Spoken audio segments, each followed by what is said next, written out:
Salam, hörmətli təlim iştirakçıları, biz təlimin artıq 5-ci günündəyik. Bir-birindən fərqli, amma bir-birini tamamlayan təlim materialları ilə artıq biz gəldik. Ekologiyanın gələcək təhlükələrdən xilas olması üçün nə etməliyik? Əsas bir məqsədə gəldik, dayandıq. Bu, bugünkü təlim materialında təlimçi tərəfindən izah olunacaq. Mən bir daha diqqətinizə çatdırım ki, bugünkü təlim Azərbaycan Respublikası Qeyri-Hökumət Təşkilatlarına Dövlət Dəstəyi Agentliyi maliyyə dəstəyi ilə həyata keçirilən ekoloji təmiz dünya naminə icmaların maarifləndirilməsi və davamlılığın təşkili. Davamlılığın təşkil edilməsi üçün biz kifayət qədər artıq nə etməliyik haqqında söhbət etmişik, MMC-nin yaradılması haqqında söhbətlər etmişik, onun təşkili və işlətmə mexanizminə qədər biz bu barədə təlim gedişində söhbətlərimiz oldu.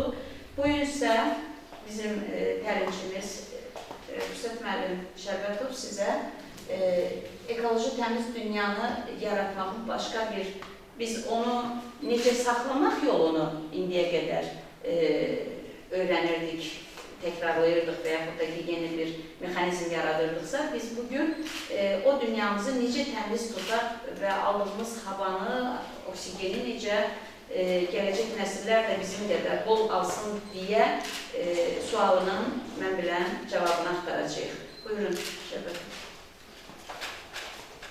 Salam, vaxtınız xeyirli olsun. Qeyd edildiyi kimi, ekoloji təmiz dünya naminə icmaların maarifləndirilməsi və davamlılığın təşkili mövzusunda təlimlərimiz davam edir. Artıq biz təlimin növbəti mərhələsindəyik, 5-ci mərhələsində. Bu vaxta kimi təlimlərimizdə nə öyrəndik birgə, nə danışdıq. Qısaca ekskursiya edəyən, sonra bugünkü təlim mövzusu üzrə danışıqlarımızı, izahatlarımızı davam etdik.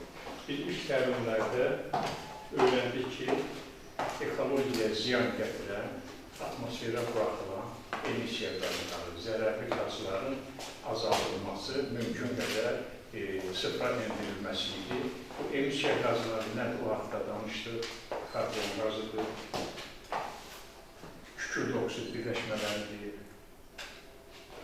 metan qazıdır, məişətdə işlətdiyimiz bu yandırılan metan qazından fərqli olaraq atmosferə buraxılan yanmamış şəkildə bunlar hamısı ekologiyaya ziyan gətirən emisiya qazlarıdır. Karbon monoksiddir, azot oksidləridir və bunların atmosferə buraxılan səbəbləri, hansı mənbələrdən buraxılır atmosferə?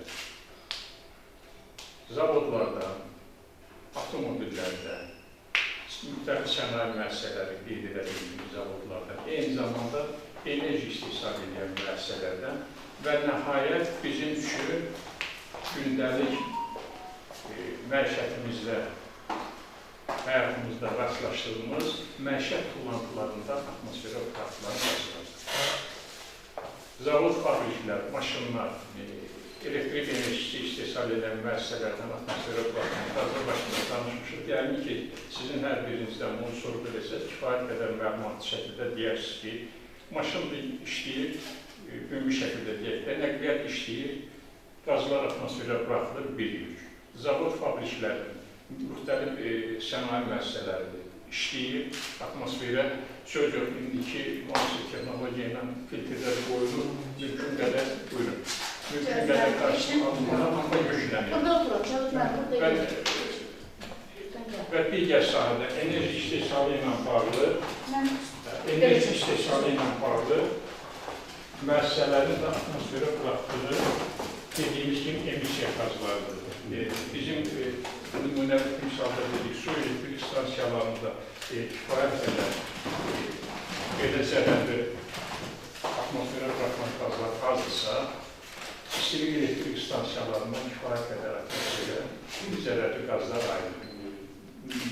Bir timsalda mən dedim, vaxtıyla Şirvanda olan istilik elektrik stansiyası bu yöndə işləyir, söz yox.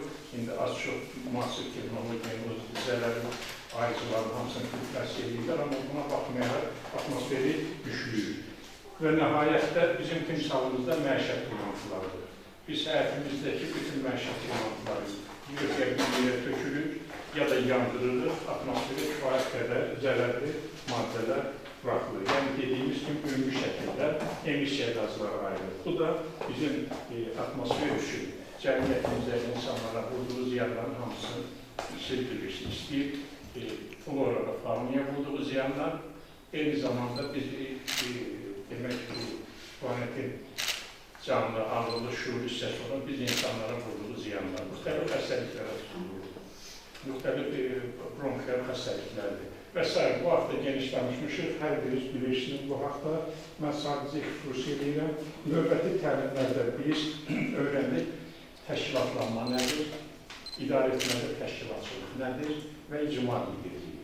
Növbəti təlimlərdə bu haqda danışdıq və hətta mən nümunələr göstərdim ki, icma liderliyi nədir, icma liderliyinin formal, qeyri-formal tərəfləri, formal icma liderliyi dediyim kimi cəmiyyətdə qəbul olunan kifayət qədər yetkin, savadlı, hörmətli olan, həm axsaqqal, həm də ki, cavan yaş qruplarına aid olan insanlardır ki, bunlar da icma liderliyi kimi belə tədbirlərdə ortaya çıxırlar, cəmiyyət tərəfindən seçilirlər, çəkilirlər ki, bizim qarşılaşdığımız problemləri həllini aradan götürə bilsinlər.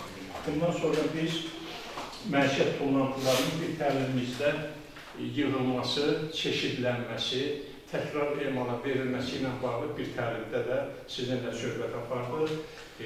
Beynəlxalq aləmdə qəbul olunan bu çeşidli məişət tullantılarının hansı bizim dildə deyək, metal qutulara, rəngli metal qutulara yığılması, yaşıl qutulara, sarı qutulara, qara qutulara, qırmızı qutulara yığılmasının izahatında deyilir ki, nə üçün bu rəngli qutulara bunları çeşidli yığılırlar, daha aydındır. Orada yəni ki, sadalıyırıq bir neçə dənə, o xüsusi təhlükəli və tamamilə çox təhlükəli. Və olunmayacaq qədər təhlükəli, heç vaxt itməyən bir... Bu mövzunun üstünə mən niyə dayandıram? Deyək ki, biz bilirik, cəmiyyətin müəyyən qruplarına siz çatdırırsınız, biz çatdırırıq. Bəzən anlamayan, ağır kəsməyən uşaqlar görürsə, gedir həmin o tullantılardan mahiyyətini bilmədən yaxınlaşır. Müəyyən, heç hiss etmədən də nəyə yoluxacaq, əlini yandıracaq, necə zəhərlənəcək bilmədən belə fəsadlar olur. Adi bir misal da çəkdim, uşaqlıq dövrünüzdə sizin də yadınızdadır. Akkumulatoru qırardıq, onun içindəki qurğuşunu əritmək üçün. Amma oradakı kislata, turşunu, mahiyyətini bilmədən, uşaq bilmirəm. İndi ona görə bunların çeşidlənməsi ilə bağlı sizinlə söhbətlər apardıq və nəhayət keçən təlimimizdə biz MMC-lərin yaradılması ilə bağlı sizlərlə birgə söhbət apardıq. Yəni, müəyyən işləri görmək üçün təşkilatlanma lazımdır. Müəyyən cəmiyyətlər, ictimai birliklər yaranmalıdır ki, bu işləri icra edib həyata keçirə bilsinlər.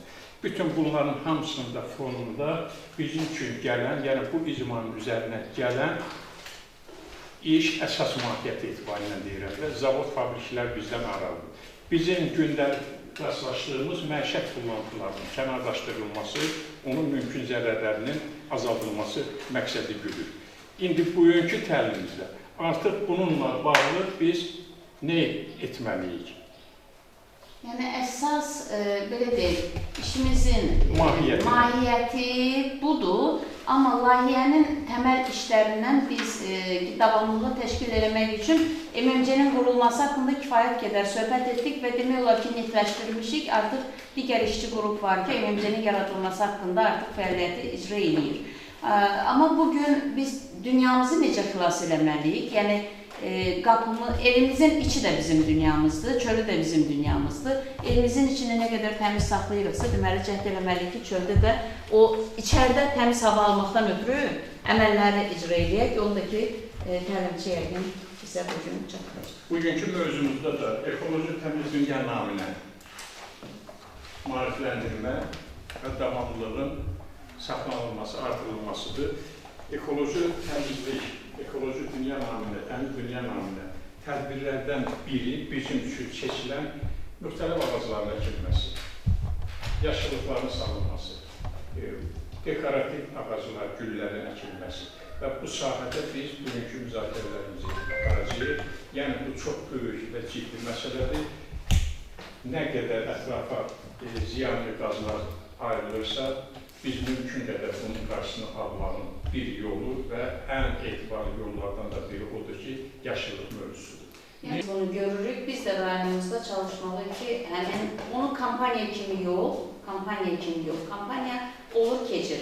Onu biz bir təməl davranışa çevirməliyik. Hər il, ən azından hər birimiz bir həyətimizdə yox, bir yol kənarında, bir bağ kənarında, bir haradasa bu işi görməyə özümüzə bir görəv kimi bilməliyik.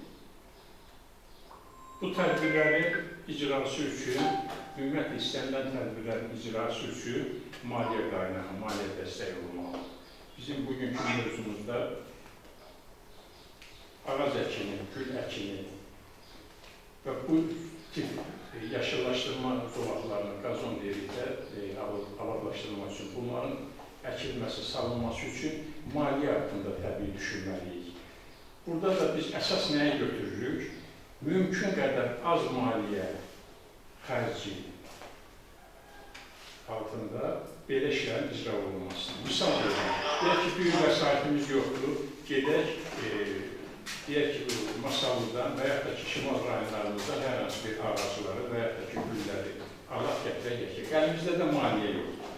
Deməli, biz düşünməliyik ki, az maliyyə ilə bu işləri həyata keçirdə bilək. Nə qədər qızıl gül kolu artırmaq olar? Hər bir adam həyatında ən azı 5 dənə, 10 dənə, 20 dənə hər mövsümdə həyat üçün əkib artıra bilir bunu. Bunu ictimai yerlərdə əkinin təşkil eləmək üçün deməli bizim icmamız bu sahədə ciddi adımlar ata bilər, özü də böyük əvəzlə. Gedişində də, yəni biz istər-istəməz bələdiyyənin işi ilə bağlı, biz orada MMC-nin özünün gələcəkdə tinkliyinin salınmaq məsələsi var.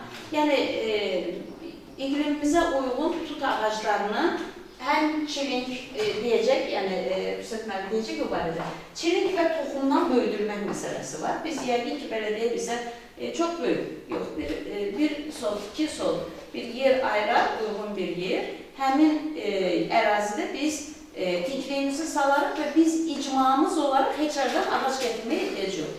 Yəni, bizim iqlimimiz ona imkan verir ki, biz orada kifayət qədər və düşünürəm ki, gələcəkdə biz rayona ağac satacaq. Yəni, biz o MMC-nin vasitəsilə, çünki rayon rəhbərliyi bu artıq 3 ildir, 4 ildir o məsələyə biz dönə-dönə söhbət əsnasında gəlirik. Mən düşünürəm ki, bizim MMC-miz sadəcə məişət bullantısının toplanıb və yaxud uzaqda kənarlaşdırılması yox, o nizamnamədə nəzərdə tutulan o məqsədini də layiqincə yerinə yetirəcək. Ağac əkilməsi, gül kollarının, bəzək kollarının əkilməsi üçün hansı ardıcıllıqla başlamaq lazımdır. Birinci bizə nə lazımdır? Yerin seçilməsi. Biz yer seçməliyik ki, bu dediyimiz, düşündüyümüz o yaşıllığın sağlanması üçün. Yer seçməliyik. Yer seçimində elə bir seçim edilməlidir ki, müxtəlif kommunikasiyaların, infrastruktur kommunikasiyaların, mühafizə zollarına ziyan gətirməsi. Seçiləndən sonra biz düşünməliyik ki, bu torpaqların erozya məsələsi, bizim əkdiyimiz yaşıllıq, ağac və gül kolları, həmin o torpaqlara ziyan gətirəcək ya, bunu öyrənməliyik. Ondan sonra həmin əraziyə bizim verəcəyimiz, əvvəlki təlimlərdə qeyd elədik, məişətimizdə müəyyən yaşıllıq, tərəvəz tullantılarının çürüdülüb, gübrə kimi istifadə olunması meyarıdır. Bu, böyük ərazilərdə istifadə olunur. İndi konkret inkişaf edəndən sonra gələcəkdə burada da olacaq. Həmin çürüntülərdən artıq biz o gül, ağac qidalanması üçün gübrə kimi istifadə olunma mexanizmi, bu hər yerdə istifadə olunur. Yəni, istifadə edəcəyik. Ondan sonra bizə lazımdır, deyək ki, yeri seçdik, müəyyən çalalar qazdır. Yanaşmamız oldu ki, burada hansı növ ağac əkək, hansı növ gül əkək və yaxud da ki, digər, məsələn, elə bir dekorativ güllər əkilər, onun əkdiyimiz ağacla kompakt bir yerdə böyüməsi mümkünsüz olar. Yəni, bütün bunlar hamısı araşdırıldıqdan sonra biz hansı növ gül və ağacların əkilməsini müəyyən etməliyik. Muğaz zonası üçün daha istiyə davamlı, bəzi mövsümlərdə su çətinliyi olur, suya davamlı və bu kimi məsələlər hamısı nəzərdən keçirildikdən sonra biz yaşıllıq, ağac, dekorativ güllər əkini və yaxud da ki, qazon əkini biz həyata keçirdik. Dediyimiz layihənin icrası üçün bu addımları atmış olacağıq. Və şimdi bu ağacların, güllərin əldə olunması üçün biz nə edirik? Hələ ki, ilkin mərhələdə maliyyəmiz yoxdur. Deyək ki, toxumla hər hansı bir gülün əldə olunması və yaxud da ki, tinglərlə becərilməsi, hansı ağacların tinglərlə artırmaq olar. Bütün bunları hamısı birlikdə araşdırmalıyıq, birlikdə seçim etməliyik ki, biz bu layihənin icrası üçün nə edək, çox müsbət addımlar ata bilək. Yəni, düşünmədən... Sizə məlumatlıq bizə 400 ədəd çox qiymətli Pavlonia ağacının tinglərini verəcəklər. Artıq bizim o işi, yəni çox qiymətli ağacdır. Bax, balaca bu boyda ağac 8-10 manat arasıdır. Yəni, bizə onu artıq hədiyyə ediblər. Biz payızda məqbul bildiyimiz, yəni qoruna biləcək həyətlərin qarşısında biz o ağacları əkəcəyik. Mən o qeyd edədiyim bu mövcud binanın ətrafındakı ərazi. Yəni, hər bir həyətdə icmanın hər bir üzvü özünün həyətində, həyətinin girişində, o yaşadığı küçənin, belə deyək də, hasarının çöl tərəfində, yəni bu işləri istənilən yerdə eləyə bilər. Məktəb icmasıdır, məktəb kollektividir, məktəb həyətində eləyə bilər. Əkin sahələrimiz var çöldə. Əkin sahələrinin ətrafında gedib vətəndaş işləyir. Nə yaxşı olar ki, orada hər biri uyğun, uzun ömürlü, suluğa davamlı, belə deyək də, mal-heyvanın qorunması üçün də elə ağac seçmək olar ki, əkin sahələrinin ətrafında bu ağacları əkmək mümkündür. Yəni, su gəlib bizə çatana qədər yuxarıda demək olar ki, məsrəf olur, gelir. Ona görə biz düşünürəm ki, bu MMC irəlidə görəcək və görə biləcəyi ən gözəl işlərindən də biri elə o ağac və tingliyin salınması və onun MMC-nin əsas xüsusiyyəti nədir? İşi görsün, müqabilində pulunu qazansın.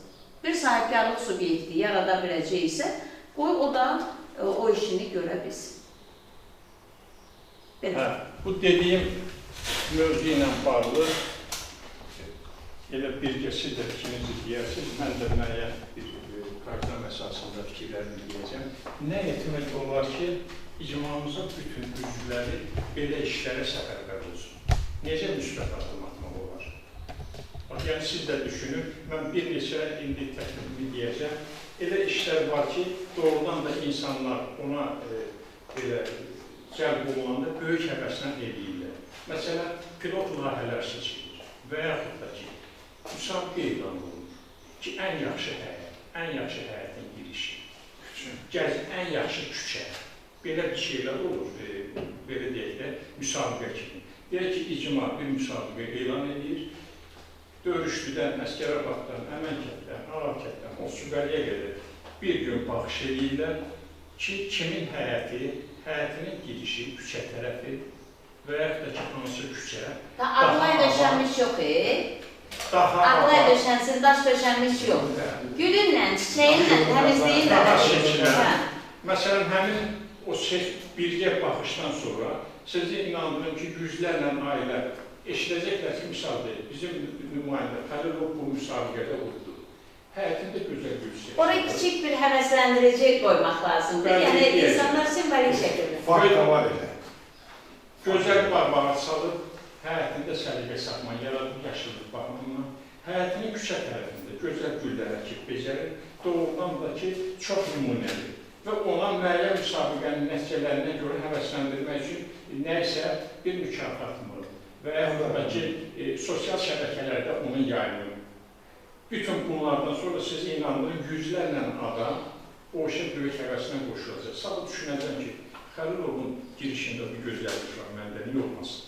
İstənilən adam düşünəcək bu. İnanın, dünyada da belə. Adicə bu sosial şəbəkələrdən bir qədər mövzudan kəndləşir. Sosial şəbəkələrdə dünyanın inkişaf etmiş ölkələrin kəndlərini çəkilişləri deyir. Bəzən adam inanmır ki, bu naturada belə bir kənd var. İnanın, kəndi böyük inkişaf etmiş megapolis şəhərlərin mərkəzindən heç bir fərqi yoxdur. Həm yaşıllığına görə, həm güllərinə, Qəzəncəndə göstərir, Lənkəranda bir kənd göstərmə olur alədir. Yeni qəşəngi, yeni bütünlər baxardılar, oradan bir baxdın tanımızın içində. Onun indi adi bir misal deyim, 30 il bundan əvvəlinə indini müqayisə edəyək öz kəndlərimiz.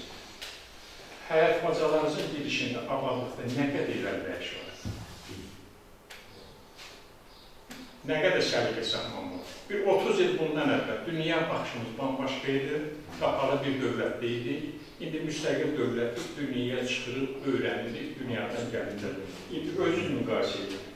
Evinizin girişi, həyətinizin, küçənin, belə deyək də, ağaçları, dekorasiyası nə qədər fərqlidir? Bəlkə də ki, 1-ə 10, 1-ə 20 dəfə fərqlidir. Hər şeydə bir belə açıq deyək də, xarakterimizdə var. Dövlət eləməlidir, dövlət hər şey elə bilməz. Dünyada belə şeydir. Yerdən təşəbbüs olmalıdır. İnsanlar özləri müəyyən adımlar atmalıdır. İcmalar, bələdiyyələr, yerli qurumlar tədricən belə bir inkişaf olanda, dediyimiz kimi təşkilatlanma olanda artıq dövlət görür ki, misal deyək də, yaradılmış bu icma ərazisində müəyyən adımlar atılır, müsbət işlər görür. Təşkilatlanmada var, artıq dövlət başlayıb dəstəyini verməyə olur. Və yaxud da ki, müxtəlif sahibkarlar vəsait qoyur. Bir nümunə dediniz, məsələn, küçəmizdə ağac əkirəm. İnsanlar özləri meyilli olurlar ki, doğrudan da burada 10 dənə, o 20 dənə olsun. Məsələn, hər şeyi aslanmaq ki, dövlət bizə pul verəcək, bu mümkün olan şey görürəm. Ona görə də bax, bizim layihəmizin o müddalarından biridir. Az maliyyə ilə biz bu işlərə başlayaq və davamlılığını təşkil edəyək. Ondan sonra yenə deyirəm, dövlət də əlavə xərc verəcək, görürsən vəsait ayrıdır. Bələdiyyə də mümkün köməkliyin eləyəcək. Ayrı-ayrı adamlar da, amma istək təşəbbüs olmalıdır. Birinci istək olmalıdır ki, təşəbbüs göstərəsin. İstəyin də olması üçün dediyim kimi, kifayət qədər müvafiqləndirmə olmalıdır. İnsanlar inanmalıdır. İnan olar ki, sən söhbət izmalıdır. Ona görə də ilk növbədə elə hamı ailə qurursan, ayrılırsan, sıfırdan başlayırsan da addım-addım, qarış-qarış, yeri gələndə bir də görürsən ki, sənin ciddi bir işindir, həyatında bir iş görürsən, müəyyən kəmkəsirin var, bir yaxının gələndə görür, orada kəmkəsirin var, sənin əzizindir. Deyir, yox, burada bir kəsir var, bu pulu ala, mən də sənə kömək edir. Ümumiyyətlə, strukturda belə. İşlər yerlərdə görülməlidir və lazımi məqamda dövlət dəstəyində olur, bələdiyyə də mümkün köməklik edir. Biz indi az maliyyə ilə, maliyyə xərci olmadan bu işlərə başlamalıyıq və dediyim kimi, istəklə və böyük yürümək. Sonra kimin nə sözü var, buyursun, bəlkə bir sualı olan. Heydər o. Burada yaşlılar. Əyləşin danışın, əyləşin, hepsi buyurun. Deməli, mövzu, əsas mövzu yaşlaşma işlərinin aparılmasıdır, gençlərin öyrənilməsidir və ağac və kol bitkilərinin düzgün əkilməsidir və biz kənddə yaşayırıq. Yəni, bizim üçün bunların görülməsi heç də çətin deyil. Bunu hər birimiz bu günə qədər etmişik də. Yəni, bu heç bir problem yoxdur. Yəni, bu əsas da burada bizə kömək olan əsas nədir? Ətraf mühitin yaxşılaşdırılmasıdır. Sonra insan sağlamlığa, psixoloji rifahın müsbət təsir göstərəcək və biz bunu mən ilk gündən icmada olduğum kimi, dəstək göstərdiyim kimi sona qədər də dəstək göstərəcəm. Ünlü bəy demişkən, mən də öz vəsaitimi sağlıqda bu işlər görməyə hazıram. İnşallah ki, bu baş tutacaq.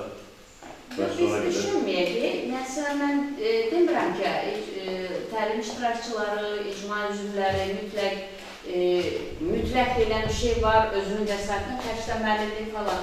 Yəni, bəli, əslində rol model, məsələn, mən elə layihələr var, orada sahibkar kimi rol model gedirəm. Elə yerlər var ki, icmanın içərisində icma lideri kimi rol model gedirəm. Rol model olmaq lazımdır və yəni bunu özümüz 5 dənə edəndə digəri də öz əlinin töhfəsini verəcək. Töhfəsi vermək bəlkə də maddi dəstəkdən daha yaxşıdır. Çünki biz bir getdik, alıb gətirdik, kəssiz, səmirsiz Heydər Valdı 10 dənə ağac gətirdi, verdi Qədir bəyə ki, dostum. Amma onu biraz göstərişli, özünün həyətində əkdiyi, becərdə hamı bildi ki, bu bunu həyətindən gətirdi.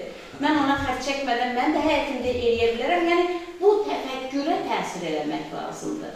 Ona görə də biz əslində o bəyətdə söhbət düşdük ki, pilot layihələr təşkil etməliyik. Könüllülər cəlb olunmalıdır və bu ailələr göstərilməlidir ki, əslində siz deyirsiniz, göstərməliyik. Göstərməliyik ki, başqalar da daha qoşulsun. Yəni, o təşəbbüsü əsl göstərmək lazımdır. Bunu da inşallah eləyəcək. Baxın. Bəy, Rahim, Qoşqun Qabanında dayanmışdır. Mən dəqiqə sənə cərətində gedim, sənət buranı bilmən. Səxavət də dayanır. Amma bura mənə kənarda dayanır. Gördüm, bura söhbət edirlər. Bu Qalabəy məlum çıxarıb belə siqaret edir. O da belə eləmək istəyirdi. Səxavət onu dedi, polisi çağıracaq. Sən bunu siqaret edəcəksən. İndi baxma, Qalabəy bizlərdən yaşlıdır.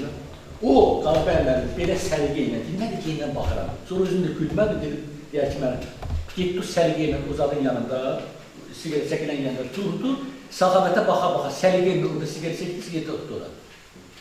Deyim, Qalabəy mənim, niyə elədi? Deyib, utandım.